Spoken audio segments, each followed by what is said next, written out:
Actes chapitre 21. Nous nous embarquâmes après nous être séparés d'eux et nous allâmes directement à Kos, le lendemain à Rhodes et de là à Patara. Et ayant trouvé un navire qui faisait la traversée vers la Phénicie, nous montâmes et partîmes. Quand nous fûmes en vue de l'île de Chypre, nous la laissâmes à gauche, poursuivant notre route du côté de la Syrie, et nous abordâmes à Tyr, où le bâtiment devait décharger sa cargaison. Nous trouvâmes les disciples et nous restâmes là 7 jours. Les disciples, poussés par l'Esprit, disaient à Paul de ne pas monter à Jérusalem. Mais lorsque nous fûmes au terme des 7 jours, nous nous acheminâmes pour partir. Et tous nous accompagnèrent avec leurs femmes et leurs enfants jusque hors de la ville. Nous nous mîmes à genoux sur le rivage et nous priâmes. Puis, ayant pris congé les uns des autres, nous montâmes sur le navire et ils retournèrent chez eux. À Ptolémaïs, à Césarée, prédiction d'Agabus, arrivé à Jérusalem. Achevant notre navigation, nous allâmes de Tyr à Ptolémaïs, où nous saluâmes les frères et passâmes un jour avec eux. Nous partîmes le lendemain et nous arrivâmes à Césarée. Étant entrés dans la maison de Philippe l'évangéliste, qui était l'un des 7, nous logeâmes chez lui. Il avait 4 filles vierges qui prophétisaient. Comme nous étions là depuis plusieurs jours, un prophète nommé Agabus descendit de Judée et vint nous trouver. Il prit la ceinture de Paul, se lia les pieds et les mains et dit : « Voici ce que déclare le Saint-Esprit. L'homme à qui appartient cette ceinture, les Juifs le lieront de la même manière à Jérusalem et le livreront entre les mains des païens. » Quand nous entendîmes cela, nous et ceux de l'endroit, nous priâmes Paul de ne pas monter à Jérusalem. Alors il répondit : « Que faites-vous en pleurant et en me brisant le cœur? Je suis prêt non seulement à être lié, mais encore à mourir à Jérusalem pour le nom du Seigneur Jésus. » Comme il ne se laissait pas persuader, nous n'insistâmes pas et nous dîmes que la volonté du Seigneur se fasse. Après ces jours-là, nous fîmes nos préparatifs et nous montâmes à Jérusalem. Quelques disciples de Césarée vinrent aussi avec nous et nous conduisirent chez un nommé Nason de l'île de Chypre, ancien disciple chez qui nous devions loger. Paul à Jérusalem, entré dans le temple avec 4 Juifs ayant fait un vœu. Lorsque nous arrivâmes à Jérusalem, les frères nous reçurent avec joie. Le lendemain, Paul se rendit avec nous chez Jacques, et tous les anciens s'y réunirent. Après les avoir salués, il raconta en détail ce que Dieu avait fait au milieu des païens par son ministère. Quand ils l'eurent entendu, ils glorifièrent Dieu. Puis ils lui dirent : « Tu vois, frère, combien de milliers de Juifs ont cru, et tous sont zélés pour la loi. Or, ils ont appris que tu enseignes à tous les Juifs qui sont parmi les païens à renoncer à Moïse, leur disant de ne pas circoncire les enfants et de ne pas se conformer aux coutumes. Que faire donc? Sans aucun doute, la multitude se rassemblera, car on saura que tu es venu. C'est pourquoi, fais ce que nous allons te dire. Il y a parmi nous 4 hommes qui ont fait un vœu. Prends-les avec toi, purifie-toi avec eux, et pourvois leurs dépenses afin qu'ils se rasent la tête. Et ainsi, tous sauront que ce qu'ils ont entendu dire sur ton compte est faux, mais que toi aussi, tu te conduis en observateur de la loi. À l'égard des païens qui ont cru, nous avons décidé et nous leur avons écrit qu'ils eussent à s'abstenir des viandes sacrifiées aux idoles, du sang, des animaux étouffés et de l'impudicité. Alors Paul prit ces hommes, se purifia et entra le lendemain dans le temple avec eux pour annoncer à quel jour la purification serait accomplie et l'offrande présentée pour chacun d'eux. Émeute provoquée par des Juifs d'Asie. Paul saisi et maltraité par le peuple. Intervention du tribun et des soldats. Arrestation de Paul. Sur la fin des 7 jours, les Juifs d'Asie, ayant vu Paul dans le temple, soulevèrent toute la foule et mirent la main sur lui, en criant « Hommes israélites, au secours! Voici l'homme qui prêche partout et à tout le monde contre le peuple, contre la loi et contre ce lieu. Il a même introduit des Grecs dans le temple et a profané ce saint lieu. Car ils avaient vu auparavant Trophime d'Éphèse avec lui dans la ville, et ils croyaient que Paul l'avait fait entrer dans le temple. Toute la ville fut émue, et le peuple accourut de toutes parts. Ils se saisirent de Paul et le traînèrent hors du temple, dont les portes furent aussitôt fermées. Comme ils cherchaient à le tuer, le bruit vint au tribun de la cohorte que tout Jérusalem était en confusion. À l'instant, il prit des soldats et des centeniers et courut à eux. Voyant le tribun et les soldats, ils cessèrent de frapper Paul. Alors le tribun s'approcha, se saisit de lui et le fit lier de 2 chaînes.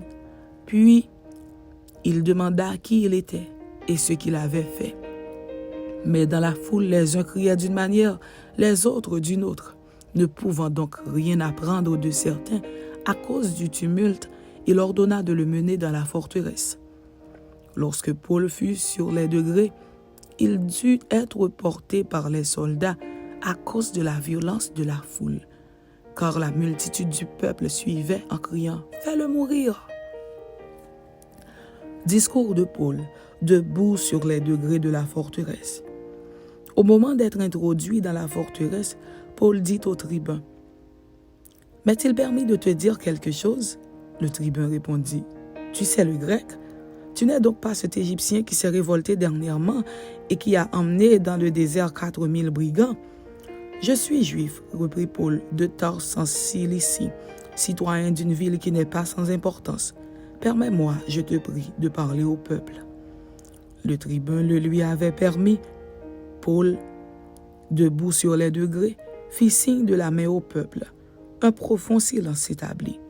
Et Paul, parlant en langue hébraïque, dit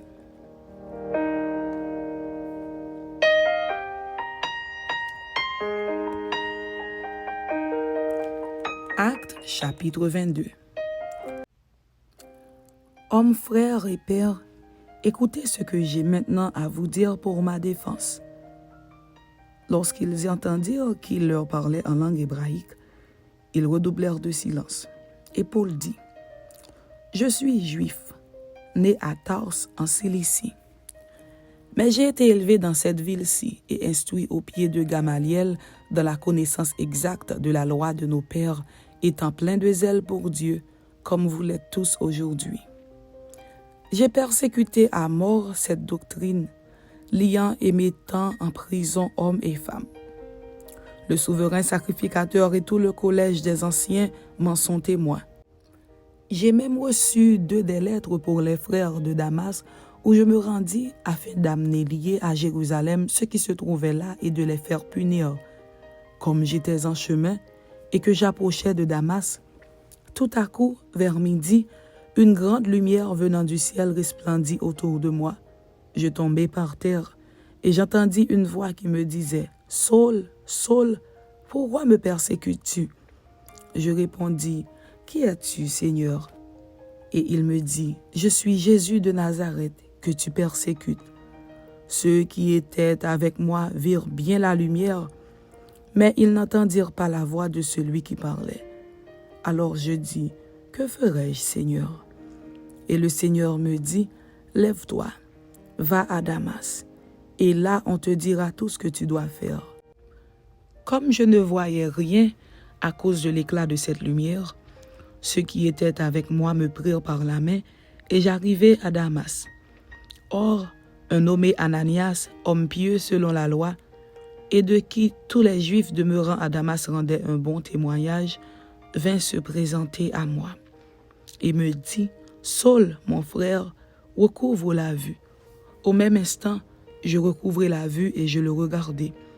Il dit « Le Dieu de nos pères t'a destiné à connaître sa volonté, à voir le juste et à entendre les paroles de sa bouche, car tu lui serviras de témoin auprès de tous les hommes, des choses que tu as vues et entendues. Et maintenant, que tardes-tu? Lève-toi, sois baptisé et lavé de tes péchés en invoquant le nom du Seigneur. De retour à Jérusalem, comme je priais dans le temple, je fus ravi en extase, et je vis le Seigneur qui me disait, « Hâte-toi et sors promptement de Jérusalem, parce qu'ils ne recevront pas ton témoignage sur moi. » Et je dis, « Seigneur, ils savent eux-mêmes que je faisais mettre en prison et battre de verges dans les synagogues ceux qui croyaient en toi, et que lorsqu'on répandit le sang d'Étienne, ton témoin, j'étais moi-même présent, joignant mon approbation à celle des autres et gardant les vêtements de ceux qui le faisaient mourir. » Alors il me dit, « Va, je t'enverrai au loin vers les nations. » Nouveau tumulte. Sur le point d'être battu de verges, Paul se déclare citoyen romain. Ils l'écoutèrent jusqu'à cette parole. Mais alors ils élevèrent la voix, disant, « Ôte de la terre un pareil homme, il n'est pas digne de vivre. » Et ils poussaient des cris, jetaient leurs vêtements, lançaient de la poussière en l'air. Le tribun commanda de faire entrer Paul dans la forteresse et de lui donner la question par le fouet, afin de savoir pour quel motif il criait ainsi contre lui. Lorsqu'on l'eut exposé au fouet, Paul dit au centenier qui était présent, « Vous est-il permis de battre de verges un citoyen romain qui n'est pas même condamné ?» À ces mots, le centenier alla vers le tribun pour l'avertir, disant, « Que vas-tu faire? Cet homme est romain. » Et le tribun, étant venu, dit à Paul, « Dis-moi, es-tu romain? » « Oui, répondit-il.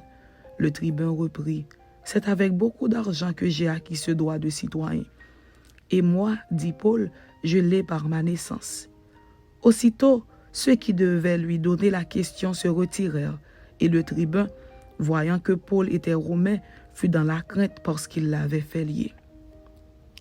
Paul comparaît devant le Sanhédrin. Le lendemain, voulant savoir avec certitude de quoi les Juifs l'accusaient, le tribun lui fit ôter ses liens et donna l'ordre aux principaux sacrificateurs et à tout le Sanhédrin de se réunir. Puis, faisant descendre Paul, il le plaça au milieu d'eux. Amen. C'était Actes chapitre 21 et Actes chapitre 22. Que Dieu vous bénisse. Amen.